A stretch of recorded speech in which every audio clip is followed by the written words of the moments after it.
You gotta come celebrate the best tacos in Texas at the Texas Monthly Taco Fest on June 7th at Discovery Green. You'll get to sample some of the best taquerias around as appointed by the one and only Texas Monthly Taco Editor. This celebration of the 50 best tacos in Texas is gonna feature live music, drinks, and my favorite part, all the tacos you can handle and more. Get your tickets now at texasmonthly.com/tacofest.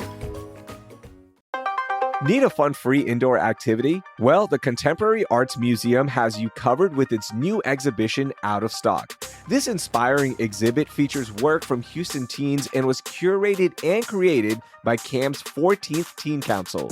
The artwork really makes you think and reflect on big ideas like consumerism and identity. Out of Stock is made by teens, but everyone will enjoy it. The exhibit is running now until October 19th, so head to camh.org to learn more. And don't forget, CAM is always free. I'll see you there.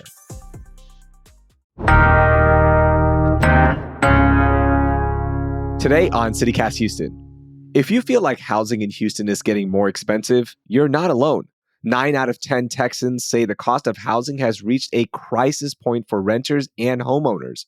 So I'm bringing on our friend and CityCast contributor, Evan Mintz, who's been watching what state lawmakers could do to ease our pain. Start planning your summer road trip with the CityCast Houston Summer Road Tripping Guide. It's live right now on houston.citycast.fm and in our daily newsletter, Hey Houston. Today's featured destination is Margaritaville Lake Resort in Lake Conroe. I just got back from there and it was amazing. There's so much to do for everyone. My kids love the resort-style pools, while I took in some live music with some beautiful lake views, and my wife, she went straight to the spa. The best part, every room is a luxury suite, so there's room for everyone. Book your summer getaway now during your cyber sale and save up to 40% off. Go to Margaritaville Resort LakeConroe.com to grab the deal. Life's better in flip-flops, especially at 40% off.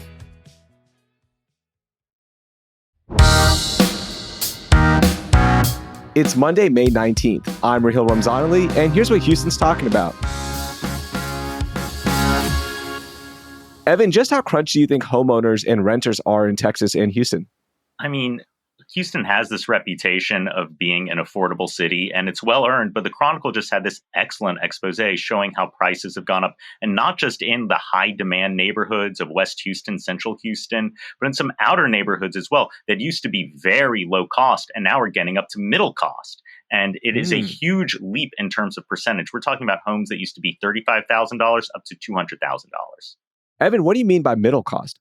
Well, there are homes out there where if you are sort of just leaving college and getting into the workforce, you're making around $100,000. These are the sort of things that you can start to look at. And so these are homes that are that $200K, $300K. Used to have a ton of them in Houston, not so much anymore. But I think developers are looking for new places to build these sorts of homes. It used to be you'd go out and sprawl. If you couldn't afford it, you'd keep driving. But now we're finding neighborhoods in North Houston and East Houston that were overlooked but are close to core neighborhoods. And you can put up a whole lot of townhouses there. But it drives up property values. And for people who have lived in homes for a long time, they start to see their property taxes go up, even with assessment caps. Yeah, and that's something that we're going to talk about in this conversation because there's so much to dig into. But before we get to that and we start really getting into what issues are causing this affordability crisis, what are we defining as affordable housing first? Like 30% of your income is going towards housing costs. Anything else? That's generally the way to look at it. You can say that someone is extremely burdened if it's up to half. Okay, gotcha. So that is the definition that we're going to be using. And then the other thing that we have to worry about, look, there's homeowners, there's renters. Is it bad for both right now? What's it like for renters versus homeowners? No, it's bad for everyone because there's demand across the board. The census just released stats showing that the city of Houston, not just the region, but the city itself added more than 43,000 people between 2023 and 2024, the second highest number just behind New York City. And this is in a moment when Houston has a housing gap of nearly 80,000 units, or basically 3% of housing stock in the region. We don't have enough homes, and we still have people moving here. At the same time, the sort of homes that people want to move into are changing. For example, if you look at a townhouse today, which is sort of, your affordable entry-level home. We can build some density. You're looking at about 2,000 square feet for a 3-bed, 3-bath.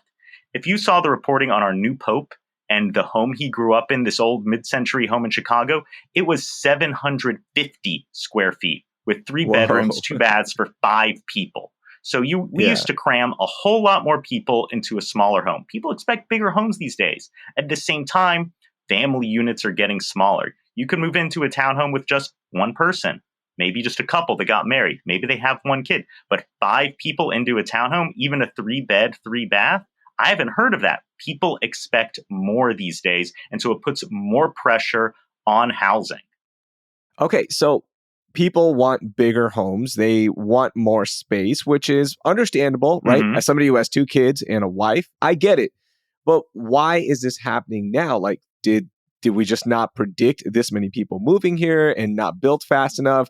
Are there regulations? Why is this happening? We didn't build enough homes, and cities across the United States have made it hard to build homes. We made lot sizes too big. Places not Houston have zoning that gets in the way. There are all sorts of regulations that make it hard to build. And at the same time, the homes, like I said, have gotten bigger, so they've gotten more expensive, so they've gotten harder to buy. And interest rates, how does that play into it? Because it doesn't help that interest rates are really high right now. No, it's made it harder to buy. But also, I remember my parents telling me when they bought a home in Houston in the early 80s, they got like a 17% rate on their mortgage and they thought they got a deal. So we've been in Wow. places before with high interest rates, but it's kind of this worst case scenario where we didn't build enough, more people are moving here, that there's a lot of demand for people to get into cities where high paying jobs are, and interest rates are going up. At the same time, there are questions about whether Donald Trump's immigration efforts are going to kick out the folks who build the housing here. And is that going to make it Oh, harder wow. to build? Yeah, that's another layer that you have to take into factor as well, right? So let's start digging into some of these factors. The first one I want to start with is just the overall affordability for working class people. And Hmm. you brought up that Houston Chronicle investigation. It was really impressive. And they looked at housing prices and they found that property values are skyrocketing in neighborhoods that have traditionally been affordable for working class Houstonians. Areas like Fifth Ward, the East End, Setagast, Hmm. Northeast Houston, what else stood out to you in that investigative piece? I think just the sheer percentage of leap in neighborhoods like Setagast were incredible. And I did not really fathom that you had housing that was so cheap throughout Houston. They were looking at homes $35,000, $50,000. These were old homes, and it's what people could afford. When developers see empty lots there, they think, I can build new housing, which is going to be worth a lot more, which is going to drive up the surrounding property values. One of the other things that stood out in the reporting was that they found that many people who own these homes had not filed for homestead exemptions. So right now, you don't have to pay any property taxes on the first $100,000 value of your home. And it looks like the legislature is going to raise that even further. So if you have kind of a low cost home, you shouldn't have to pay a whole lot of anything. But if people don't know to file it or don't know how or haven't thought of it, they're not going to be able to avail themselves of that. Yeah, but that property value, even with the homestead exemption, for an area like Suttergast is the problem where you mentioned like they bought the home for $30,000 to $50,000 and other homes go up, property values go up, and it's gone up tremendously for them, right? Like now their home values are hitting $120,000, $130,000. There's just so much to deal with when it comes to that type of property value and then being able to pay the taxes on that. Mhm. And that's where we're running into some of the issues as well. Ideally, the combination of an assessment cap, so the taxed value of your home can only go up 10% year over year, plus a homestead exemption should really make it take a whole lot longer for you to have to start paying significant amounts in property taxes. But if you're in that home for a long time, eventually it's going to get there. Yeah. And another tool to help with this is the protest, right? So you can actually protest what the county is assessing your property at. And this investigation found that, a lot of homeowners in the East End and Setagast, they don't use this tool. They don't protest their property value. And it's something that could help them when it comes down to paying those taxes. But this is where I get a little frustrated, right? Like, why not just properly assess the property if you're the county and not give this estimate where I have to go and protest this or hire a company to do it for me, because that can get expensive. And I'm fortunate that I can afford it, but a lot of people can't. So this is where it gets frustrating for me. Some of the companies, they'll say, we'll just take a percentage of what we saved you. So nominally, it's free to you. But at the same time, you have to know how to do it. You have to put in the work. And those are hours out of your day, and time is money. At the same time, sometimes people just don't know they could or should do this, especially if their home has always been so cheap. And so for the first time ever, they actually have to worry about what they have to pay in property taxes. Yeah. And, when that story came out, we saw a lot of talk about it on social media from Houstonians about how homeownership is becoming so expensive. It used to be one of our biggest selling points, in my opinion, for people to come here and live here, because you could get a decent job and still buy a house at an affordable price, especially for first-time homeowners. But it's harder and harder to do now, right? Like seeing some of these prices in quote unquote affordable neighborhoods going up so much is scary. And if this keeps up, where will our teachers live? Our firefighters, police officers, will they live in their communities, right? And I love the suburbs. I've talked about it so many times, but we also need people in the heart of Houston. And folks are getting placed out of the suburbs too. Suburbs are getting pricier and pricier as demand goes up and we're not adding enough housing. And one of the secrets that Houston had is that we made it very easy to build homes in the city. We made it very easy to build new suburban developments to add sprawl, which I think is a good thing. But we're starting to reach the limits of all of that. And so that's why you're seeing these developers go into older Houston neighborhoods where people weren't building new homes and putting up a whole bunch of townhouses. The Houston Chronicle report has this great picture where you can see what a neighborhood looked like in 2016 from a bird's eye view and 2025 in a bird's eye view.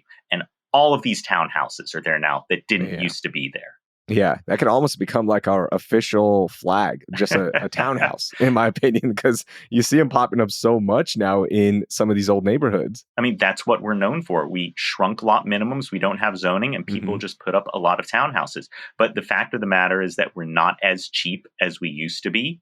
And we're better than a lot of high cost of living cities. But you're seeing places like Austin really ramp up their housing development and adding a whole lot more homes. New York City is thinking about this. San Francisco is figuring out what it can do. Los Angeles also. And you've got to worry, if Houston doesn't keep up, are we going to lose our real cost of living advantage there? Because it's one thing when you're like 10 times cheaper than some other city, 5 times cheaper. But if you're looking at, San Francisco versus Houston, and it's only $100,000, $200,000 difference in getting a similar type of home, you got to wonder, are people going to not worry so much about that? Yeah, and this is where we need some solutions, right?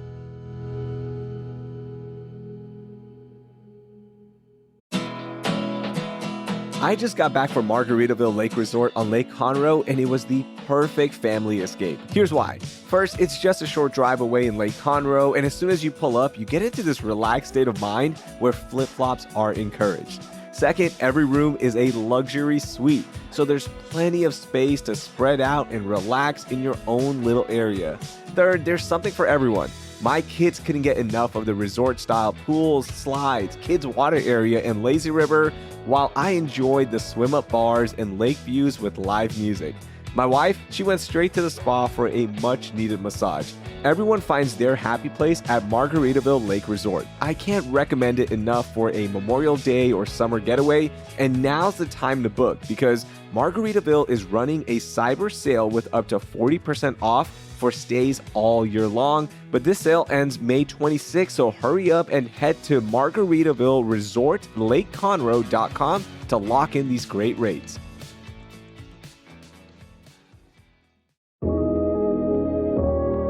You only have 2 more Sundays left to enjoy Jazzy Sundays in the Park at the Waterworks Lawn at Buffalo Bayou Park. Jazzy Sundays in the Park has become one of my favorite events in H-Town because I get to sit back with my wife and take in some great jazz music while our daughters hang out with kids from across the city. It's truly a community event celebrating H-Town, and it's all free. Performances are from 5 to 7 p.m., so it's the perfect way to end your weekend on a high note and soak up Houston's vibrant culture and jazz heritage. You only have 2 more Sundays left to check out these great local musicians, so grab a blanket and some chairs and head to Jazzy Sundays in the Park for an afternoon of live jazz and community. Find the full schedule of performances at buffalobayou.org.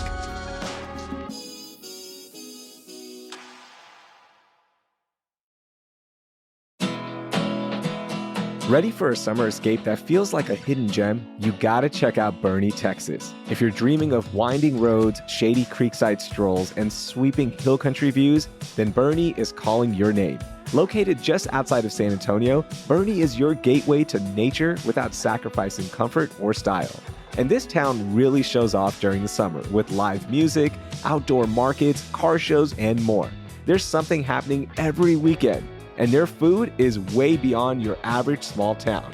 They have chef-driven restaurants, craft breweries, wine bars, and more. And you can't enjoy a Texas hill country town without a charming, walkable downtown. Boerne also has that. Slow down and explore their locally owned shops, art galleries, and beautifully preserved buildings. They're also launching a new passport to help you map out the latest in sipping, dining, and shopping in Boerne. Start planning your trip at visitboerne.org.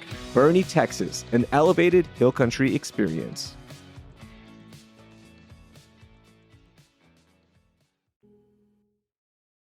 You think this would be a bipartisan effort to figure this out, to get some solutions here. What exactly are we seeing at the Texas legislature right now? Are lawmakers taking any action? I will say lawmakers really are working together to take this on. Credit to Dan Patrick, the lieutenant governor, for moving a lot of bills through the Senate that make it easier to build homes. Now, there are some big bills that have passed through the Senate, through the House, but they need to make sure that the language all matches up to make it easier to build Houston-style townhouses in new developments in big counties and big cities. That doesn't really apply to Houston, but it'll help across the rest of the state. Yeah. Similarly, they're going to get rid of a weird fluke in law that lets people oppose rezonings to add homes to their neighborhoods. So that's going to be a thing that, again, doesn't really apply to Houston because we don't have zoning, but those are the big bills. But if you kind of dig deeper, there are a few bills that are moving through that are really going to impact Houston for the better if they pass. And, you know, you've got to give credit to groups like Texans for Housing and Texas for Responsible Solutions that have been pushing these through and doing the educational work for the lawmakers. They know what these are all about. Yeah, let's talk about 3 of them, and you can kind of guide us through this and how this is going to impact the city of Houston. The first one is the staircase bill. You've talked about it before, but remind us, what is it and why is it important to Houston? So the United States is unique that if you build high rises over a certain size, you have to build 2 stairwells, you know, one main one and then an emergency egress one. And typically what this means is that if you build an apartment complex, you have to build one where you have a long hallway, you have stairs on one side, stairs on the other side, and then you kind of have apartments around that hallway. What it means is that it's hard to build certain designs of apartments. Everything kind of has to be windows on one end, door on the other. You can't get windows across. You can't get big, nice designs. You're going to have a lot of rooms that are tucked away in a corner with no exposure to the outside. It's hard to make, say, family-friendly apartments. Also, the more space you have to put for stairs, the less space you have for housing. But what we've kind of realized is that these rules, while well-intentioned for fire safety, aren't really necessary. We could look at countries all across the world where you just have to build a single stairwell, not to mention in places like Seattle where they have this, and their fire conditions aren't any more or less safe than what exists everywhere else. Particularly because these days, if you build any sort of high-rise, you already have to have sprinklers and other fire safety mechanisms. So what this bill, SB 2835, will do is make it so that cities can allow single stair apartments up to a certain height. Right now, I think there's about 6 floors. And so it just makes it easier to build those kind of smaller apartment units that you'd want to see not towering over everything around it, but adding a whole lot of housing in ways where it used to be difficult to do. So this is going to be for more new apartment builds and new complexes, right? Like, I don't think a big apartment complex is going to get rid of a staircase and add more housing units or anything like that. Right. So this would help more with affordability and Houstonians who are struggling to pay for housing in the long term. Right. It's going to add more units, whether rentals or condos, to the market. And if you have more supply, it means prices are going to go down. What this also does is kind of adds another tool to the developer toolbox. If you want to build an apartment complex today in Houston, often if you really want to make profit, you got to build a huge one. You know, those big 5/1s that you see like in Midtown or Hmm. along the freeways, the really big complexes. And you need to get a lot of land to build one of those. But with this, you need a smaller plot of land to build something like this. So you can go into neighborhoods where, like Montrose in Midtown, where there's a lot of demand, but property is expensive. And you can cobble together maybe 1, 2, or 3 lots and put an apartment on them. And Hmm. instead of just having, say, 9 townhouses, you could have 40 apartments. Oh, I mean, that would help immediately. It really That's would. huge. Okay, what's the next bill that could help us? The next one, this is Senate Bill 2477, and it involves commercial conversions, making it easier to turn commercial units into residential units. Now, you might think, well, that doesn't really impact Houston. We don't have zoning, we don't have commercial or residential. What does that really do? But not only does this get at the zoning issues, but there are lots of other little regulatory things around what residential units can look like. Typically, you have to have, water and a restroom in an apartment. But there's an apartment design out there that looks kind of more like a dorm unit where you have a whole bunch of housing, a whole bunch of like bedrooms, and then shared bathrooms. And when you build commercial to residential, it's hard to get water into all the little apartments, particularly because if you go into like a commercial building now, like everyone's office doesn't have a sink in it. Everyone's office doesn't have a kitchen in it. It's kind of an Yeah. office and you have like central bathrooms. And so that is where all the pipes run in these commercial buildings. And so if you want to turn it into housing, you'd have to expand and redo all of that work. But what this Yeah. says is that actually you can do a conversion, you can build dorm style housing, you can sweep away a lot of the regulations that make that hard to do. And make it a whole lot easier to do these conversions. And I've talked to folks who say, something can really do with this is make senior living centers out of old commercial buildings.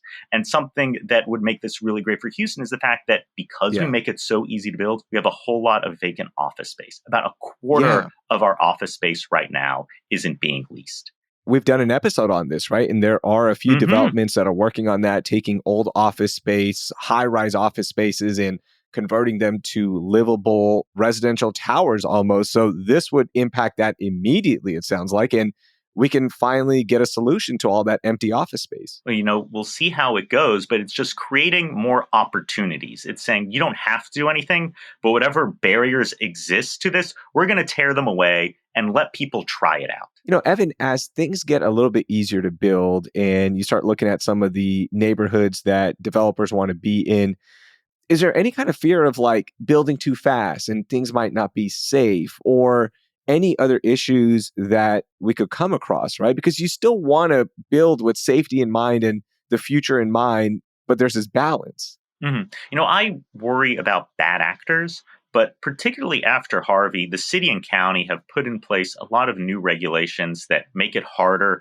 to build in flood zones and make sure you have to build out of the floodplain, that put regulations on runoff that can happen. And so I'm not too worried about that. I have some concerns about, say, what's old pollution, old polluted sites you don't want to see homes go into. But that's kind of an ad hoc thing. And this isn't going to make that any better or worse. Like, really, what these rules do are make it easier to put more homes in the neighborhoods where people want to be. Because when you have those high costs, those high property values driven by demand, that's where you want to get density. And things like single stair make it easier to build that density. And then, your commercial to residential, these are neighborhoods where, Hmm. people weren't there before just because there weren't apartments, there weren't homes. And this gives you an opportunity to add some new mixed use to that. Okay, last but not least, Evan, there's a bill involving third-party review. What's happening with that? That's right. So if you want to build anything, typically you have to get all the planning permitted and approved by the city. But cities aren't always efficient, effective. Sometimes things take forever. And it's more the Hmm. waiting that makes it hard to build and not just the building itself. Now, Texas does better at this than a whole lot of other cities, but we could do even better. And so what this bill says is that you can go and get approval from a licensed engineering firm instead of having to go to the city. And they will make sure that your plans comport with what the city rules are. And then the city comes in at the very end and says, like, yeah, sure, we check your work 100%, rather than having to do it all themselves. It's so funny you mentioned that because I have friends who work in real estate development and on the business side and residential side, both. Okay. Mm-hmm. And their biggest frustration is how long it takes to get permitting, how long it takes to get things done. And that is something that just frustrates them. It frustrates the potential homeowner or Mm-hmm. business owner or somebody who wants to lease out a building. It's just frustration all across. Oh, absolutely. And you've got to think, if you're making, say, new commercial properties, every day that you're waiting is the least that you're not getting paid. If you're Yeah. building a house to sell, every day you're waiting is money you're not going to get for the home. And you just want to speed up this process. And there's no way that just making people wait is going to benefit anyone. Mhm. Yes, we need to make sure things are safe and legal, but we can find other ways to help make it happen. Evan, before we wrap up, I want to go back to why this is such a big deal for Houstonians. And also you, like, why is it so important to you as a Houstonian? As a Houstonian, I love Houston. This city has given so much to me and to my family and so much opportunity. And one of the things that we've done well is just make it easy to live here. But over the past several decades, we've added a whole bunch of regulations that make it hard to do some of the basic things the city needs to do, which is build housing. And so the state, to their credit, has realized, this is a problem, and we're going to do what we can to take those regulatory barriers away and let people do what they want to do. I think one of the great things about Houston is that we are willing to add new people and add new things and not really worry about the past. We want to build for the future. And this movement from the state level says, like, we want the Houston model for everyone. We want to make it easy to build. Evan, thank you so much for joining us. Affordability is something that I'm very prideful about when it comes to our city and our area. And I think it's one of the best things about the city. So I really enjoyed this conversation. And thanks again for joining us. Thank you. That was Evan Mintz. He's a Pulitzer Prize finalist and communications expert in Houston. Now I want to hear from you.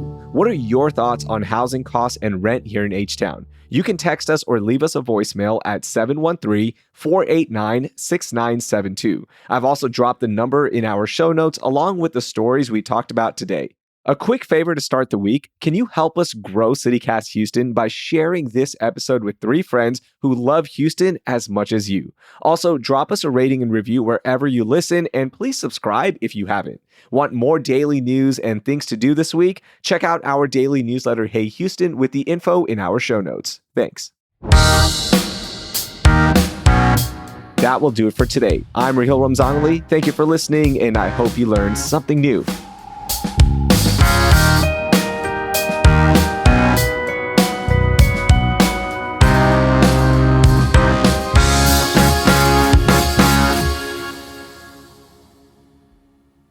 And renters are in Texas and I cannot talk right now. It's Friday. All right, here we go. It's Thursday. It's not even Friday.